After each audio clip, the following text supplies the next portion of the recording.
Regardez l'époque tombée par Frank Lano. Même si les histoires qu'il raconte n'ont aucun lien apparent, Soumission et Sérotonine, les deux romans publiés par Michel Houellebecq avant Anéantir, forment un diptyque, estime Frank Lano, le spécialiste littérature de front populaire, pour qui le romancier s'inscrit dans la lignée de Balzac, Baudelaire et Bernanos dans sa manière de raconter son époque. En habitué des lendemains de fête, Houellebecq a fait paraître deux romans qui ont pour premier point commun de ne comporter qu'un mot, un substantif, commençant tous deux par la lettre S. Soumission sort le 7 janvier 2015 et Sérotonine le 4 janvier 2019 aux éditions Flammarion. Les deux textes vont, pour citer un mot de l'époque, vitrifier la rentrée littéraire et concentrer la plus solide attention des critiques de tous bords. Ils seront à la fois loués et vilipendés dans un concert d'hyperbole mémorable. Dernier cousinage, on a prêté à Houellebecq un don de visionnaire, car les deux livres ont trouvé, au cœur d'une immédiate actualité, des échos frappants. Les attentats islamistes contre Charlie Hebdo du 7 au 9 janvier se sont produits au moment même où Soumission entrait en librairie. Les émeutes dites des Gilets jaunes ont commencé en France à la fin de l'année 2018, quand Sérotonine allait être mise en place chez les libraires.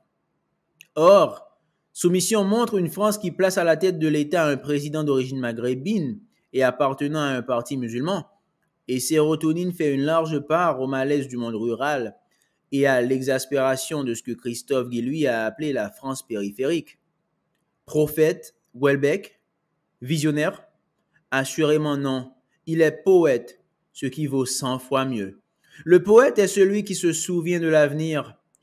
Houellebecq n'a fait que mettre au net les contours flous et embrouillés du quotidien diffus et a su les façonner avec maestria dans cette machine à inventer la réalité qu'est le roman.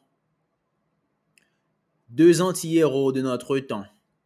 Soumission et Sérotonine sont deux romans que leur auteur a voulu d'une facture classique. Deux personnages principaux animent le récit, deux mâles blancs cabossés dans le deuxième versant de leur existence et ne péchant pas, litote aidant, par un excès d'optimisme. C'est leur parcours intellectuel, affectif, existentiel qui organise l'ensemble du livre.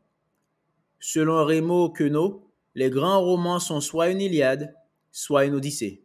Soumission est une Iliade, roman de l'action et du combat qui met en scène une crise, c'est-à-dire le passage d'un monde ancien, la France épuisée d'indifférence et de renoncement, à un monde nouveau, une France régénérée qui, s'étant donnée à un musulman modéré, retrouve la vigueur et la colonne vertébrale qui lui faisaient défaut.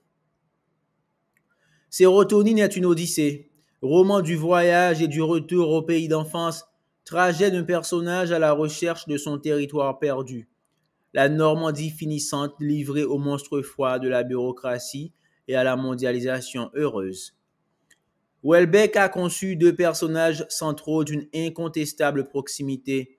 Ils s'apparentent tous deux au caractère, au sens que la Bruyère donne à ce mot, et qu'a conservé la langue anglaise de l'anti-héros ou du contre-héros. Passifs, velléitaires, dépressifs, ils sont des ludions projetés dans un monde qui les essore, les malaxe, les bouleversifie. Présentons-les brièvement. Soumission est une fable d'anticipation. Nous sommes en 2022. Le roman est publié 7 ans auparavant et Hollande achève son second mandat. François, proche de la cinquantaine, professeur de littérature, spécialiste de Huysmans, est un célibataire cultivé, un peu triste, dont l'existence est celle, effroyablement banale, d'un universitaire sans flamme ni projet. Détaché de tout, attaché à rien ni à personne. On croise deux de ses collègues, l'un spécialiste de Rimbaud, l'autre de Balzac. Étonnante opposition entre ces chercheurs, asthéniques et vides, et leur objet d'étude des créateurs géniaux, démiurgiques, prométhéens. L'existence de notre ectoplasme sympathique va rencontrer l'histoire lorsque la France est secouée par des troubles qui ont peu de prise sur cet homme qui n'est pour rien du tout. Succède à François Hollande Mohamed Ben Abbès, fils d'épicier tunisien, candidat de la fraternité musulmane, élu par les partis traditionnels qui ont fait barrage au Front National. Avec une méchanceté aussi suave que sidérante, Houellebecq montre un pays, le sien et celui de son lecteur, qui se soumet à ce verdict des urnes. Ô merveille du républicanisme! Voilà la France soumise se pliant pour éviter le pire à la dictature tiède du berger islamique. Islam, étymologie signifiante, veut dire littéralement soumission. François devient donc de renoncements en abandon, d'atermoiement en concession, de résignation en attentisme, celui qui ne va pas dire non. Ni héros, ni salaud, il voit les lois nouvelles se propager sans s'y opposer. Il est le double, symétrique et antithétique du Bérenger de Ionesco dans Rhinocéros. Loser marginal, paumé, l'anti-héros de Ionesco devient la figure du rebelle et la pièce s'achève sur ces mots. Je ne capitule pas. François, la sémantique de son prénom nous implique tous, est celui qui versera dans la soumission douce. L'ordre règne, la délinquance baisse, les femmes entrent à la maison, le voile est de rigueur, le chômage chute, la polygamie est légale. Notre héros ne manque d'y voir quelques avantages.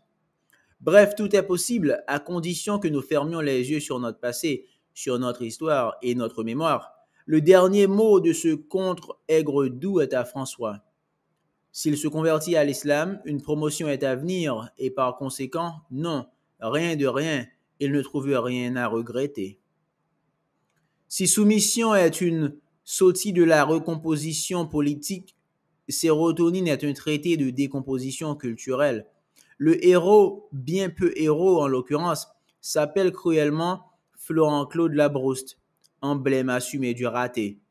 Il a 46 ans, travaille dans l'agronomie et vit une vie inconsistante, inconséquente. Mourir ne sera pas la réponse, mais partir. Mieux, il va disparaître et le roman s'ouvre sur son arrivée en gare de Caen, Calvados. Notre pauvre personnage a deux amis, le Captorix, qui ouvre le roman, Émeric Darcourt, agriculteur en Suisse normande, qui aura le dernier acte. C'est un petit comprimé blanc, ovale, sécable. Tel est l'incipit du roman. On remarque qu'il s'agit d'un alexandrin bien rythmé. Irrégulier, bien sûr, mais parfaitement chantable. Chacun peut s'en assurer. Le Captorix, avatar du Prozac, renvoie au titre, et cet antidépresseur joue sur la sérotonine, impliquée dans la gestion par notre organisme des humeurs et du désir. Émeric, quant à lui, est paysan et il vit, ou plutôt se meurt, sur cette terre. Au bout du voyage en solitaire, ponctué de haltes et de stations d'une drôlerie corrosive, il y aura une scène extraordinaire d'émeute populaire, affrontement impitoyable entre la police, au service des grands intérêts de Bruxelles, et les paysans aussi révoltés que désespérés. L'aventure de Florent-Claude, pathétique, dérisoire, est le déroulé grissal d'un trajet nommé déclin. Le pauvre garçon décline, et sa piètre vie est à l'unisson d'une contrée qui, pour citer Huysmans, s'en va tout doucement à volo. Nous suivons le narrateur, ne lui emboîtons pas le pas et profondément, nous l'accompagnons. C'est à une traversée des apparences que nous invite Houellebecq, qui prend soin de composer une pavane désenchantée pour un univers défunt. Et c'est nous qui l'avons tué, ou qui l'avons laissé se déconstruire, à bas bruit. François nous avait prévenus dans Soumission. Je ne suis pour rien, tu le sais. Il ne reste plus à tous les Florent-Claude d'être les baladins désabusés de cette décadence que nous n'avons pas voulu, mais jamais combattue. Penser, c'est voir. 4 moments clés font l'histoire d'un livre: la conception, la création, la publication et la réception. Chez Houellebecq, le dernier temps est de très loin celui qui occupe la plus large et bruyante part. Adversaires acharnés et admirateurs résolus s'invectivent peu sur l'œuvre en tant que telle, sa construction, sa facture, son style, mais surtout sur la dimension politique, idéologique qu'elle prend. En clair et en bref, la question se résume lapidairement à cet énoncé aussi simpliste que réducteur. Houellebecq est-il de droite? La question n'est pas sans intérêt, mais trouve vite sa limite. Enfermer l'œuvre dans un message explicite, affirmer que le roman se réduit à la thèse qui le résume, c'est passer à côté de l'essence même de la littérature. Personne n'a oublié que Balzac affirmait vouloir écrire sa comédie humaine à la lumière de ces deux flambeaux immortels, le trône et l'autel. Qui se voudrait assez bénet pour s'offusquer qu'on fasse lire dans les écoles ce Catoréac? Cette référence à Balzac est à dessein. L'engagement qu'a professé l'auteur du médecin de campagne n'a jamais anéanti chez lui la force créatrice. Au contraire. À la différence de Sartre, englué dans le pensum de ses chemins de la liberté, Balzac a toujours fait passer la puissance romanesque avant l'intention apologétique. Quand il déclare que penser, c'est voir, il fait entendre que le romancier est d'abord celui qui saisit, toute crue, l'immense comédie, au sens premier de théâtre, qui s'offre à son regard et qu'il va nous la restituer, transformer, métamorphoser, alchimiser dans l'espace poétique de son texte. Comme Balzac, Michel Houellebecq, assis au balcon du Monde, regarde ses contemporains. Dans quelques décennies, on saura lire dans ses romans un portrait particulier, parcellaire, orienté de ce que fut la France des années 1990-2030. Le monde dans lequel vit Houellebecq est un monde finissant, un après-banquet où les convives n'ont plus guère de goût à quoi que ce soit, un monde qui proclame ici le puritanisme et qui prostitue là les corps à longueur de pub, un monde où l'argent achète tout et qui branche sur YouPorn ses enfants, un monde où le bourgeois est bohème, où le libéral est libertaire, où le socialiste est affairiste, où le conservateur met en pièces la planète qu'il lèguera à ses enfants. L'œil de Houellebecq est celui d'un quidam désabusé. À l'invective ou à la colère, il préfère l'ironie. L'humour chez lui est moins une politesse du désespoir qu'une politique du désenchantement. Il fait traverser notre univers à ses personnages et nous livre l'état de sa rétine. Mieux, il investit ses personnages. Françoise et Florent Claude sont habités par leur créateur. Houellebecq voit le réel avec leurs yeux.